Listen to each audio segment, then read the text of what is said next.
Iran Israel యుద్ధంతో gas కొరత, దానికి తోడు ధరల పెరుగుదలతో చాలామంది ప్రత్యామ్నాయాల వైపు చూస్తున్నారు. మరి దానికంటే మరో బెస్ట్ ఆప్షన్ కూడా ఉంది. కొత్త గిన్నెలు కూడా కొనక్కర్లేదు. మరి అదేంటో తెలుసా? గ్యాస్ అయిపోతుందన్న భయం లేకుండా తక్కువ ఖర్చుతో వంట పూర్తి చేయాలనుకునే వారికి ఎలక్ట్రిక్ స్టవ్లు ఓ వరప్రసాదం. ఇక్కడే ఓ పెద్ద సమస్య వస్తుంది. మన ఇంట్లో ఉండే పాత పాత్రలు చాలా వరకు ఇండక్షన్ స్టవ్పై పనిచేయవు. ఈ సమస్యకు సరైన పరిష్కారమే ఇన్ఫ్రారెడ్ స్టవ్. ఇండక్షన్ కంటే ఇన్ఫ్రారెడ్ స్టవ్ ఎందుకు మెరుగైందో ఇక్కడ తెలుసుకుందాం.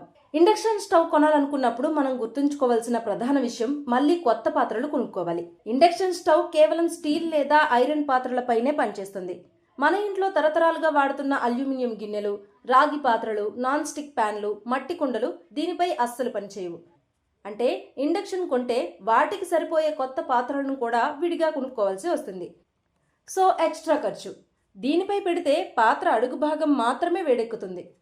అయితే ఈ ఇన్ఫ్రారెడ్ స్టవ్ చూడ్డానికి ఇండక్షన్ లాగే ఉంటుంది, కానీ దీంట్లో కాయిల్ మొత్తం వేడెక్కడం వల్ల ఏ పాత్రలైనా సరిపోతాయి.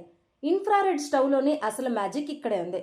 మీ దగ్గర ఉన్న పాత అల్యూమినియం తపేలాలు, ప్రెషర్ కుక్కర్లు, ఇనుప మూకడు, దోసల పెనం, చివరికి మట్టి పాత్రలు కూడా దీనిపై నిర్భయంగా వాడుకోవచ్చు. కొత్తగా ఒక్క గిన్నె కూడా కొనక్కర్లేదు, ఖర్చు ఉండదు. అయితే ఇండక్షన్ కంటే కొంచెం కరెంటు బిల్ ఎక్కువగా వస్తుంది. గ్యాస్ అయిపోయినప్పుడు ఎదురయ్యే ఇబ్బందుల కంటే ప్లగ్ పెట్టగానే వంట మొదలవ్వడం చాలా సౌకర్యంగా ఉంటుంది. గ్యాస్ బిల్లులు తగ్గించుకోవాలి అనుకునే మధ్యతరగతి కుటుంబాలకు ఈ ఇన్ఫ్రారెడ్ స్టవ్ చాలా బెస్ట్. కొత్తగా పాత్రలు కొనక్కర్లేదు. బ్యాచిలర్స్, చిన్న కుటుంబాలకు ఇది చాలా ఉత్తమం అని చెప్పుకోవాలి. వంట నిమిషాల్లో రెడీ అయిపోతుంది, డబ్బు కూడా ఆదా.